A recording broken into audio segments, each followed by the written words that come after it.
Good morning and welcome back to Soul.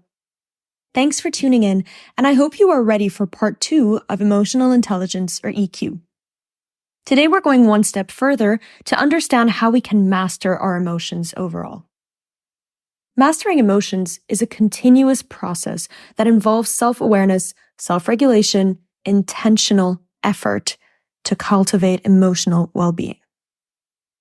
We went through the well-known 5 steps to EQ, and today we want to break it down further into actionable steps to master our emotions overall. So not only in a situation, but what are those practices that we can implement into our day-to-day to become masters of our emotions, which will also lead us to a more peaceful and happier soul and being. So here are 10 steps that you can take on the path to emotional mastery. Number 1. Self-reflection and awareness. Now, we spoke a little bit about self-reflection. If you remember last week, we talked about how if you're in a state of anger, distancing ourselves from that state and having our being and that state of anger as an independent or third party, whatever that you're looking at, is helpful.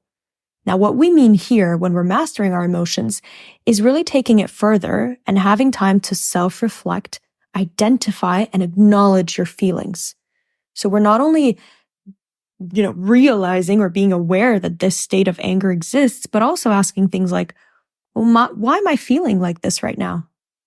What am I feeling? How can I describe this state of anger? Now, this really lays the foundation for emotional mastery. The second step is a really important one, and it's acceptance without judgment. Whether positive or negative, it is key to emotional mastery. So that little state of anger, avoid labeling it as good or bad.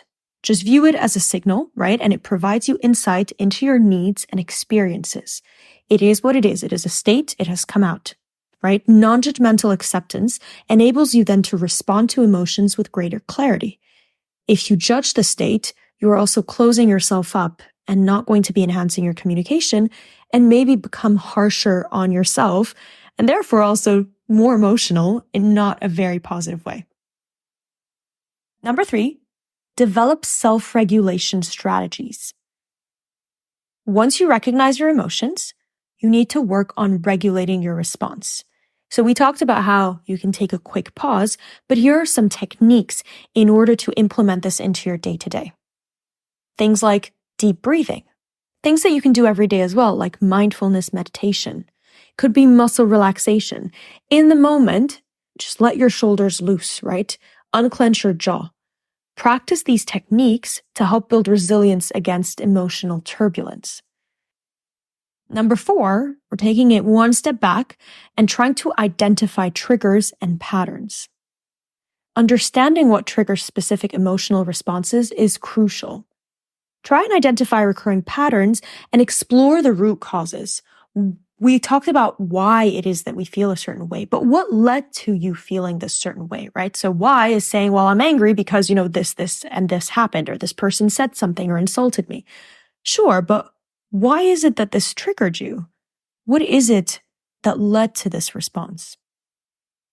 This awareness empowers you to address underlying issues and proactively manage situations that might lead to emotional distress.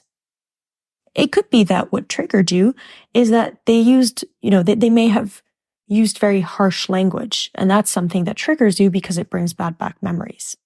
Number 5, cultivate positive habits.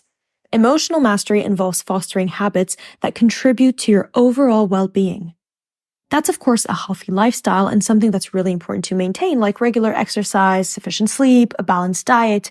But these are habits that if you implement all the time, you'll find that you're in a more peaceful state and therefore less reactionary, or in your reactions, more positive, more calm and composed. Number 6 is a really important one, and that is to develop a growth mindset. There are 2 different mindsets, and we are going to be going into those further in another episode, but there's a fixed mindset and a growth mindset. And the growth mindset allows you to view failures as learning opportunities and encourages adaptability.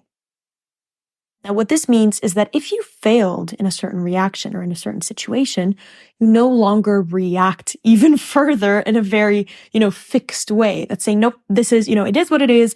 This is it. It's over. It's rather saying, you know what? It is what it is, right? But what is it that I can actually learn from this?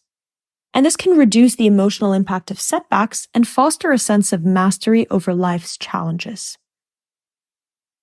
Number 7, practice gratitude. We say it probably in every single episode of Soul, but cultivating a habit of gratitude by regularly reflecting and appreciating positive things really will enhance your emotional well-being, your resilience, and it really is an essential component of emotional mastery.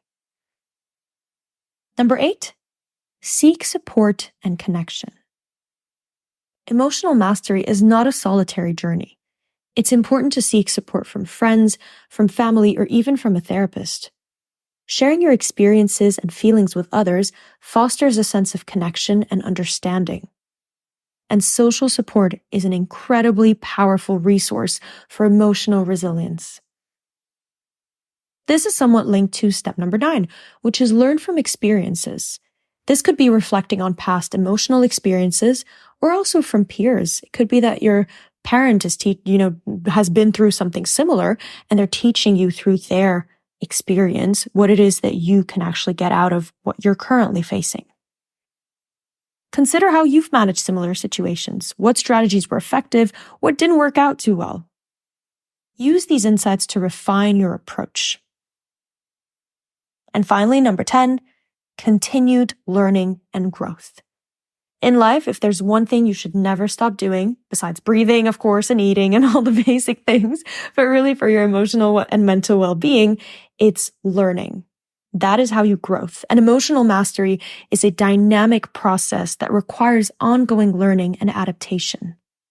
So stay open to new insights, read more literature on EQ, and engage in activities that promote self-discovery and growth.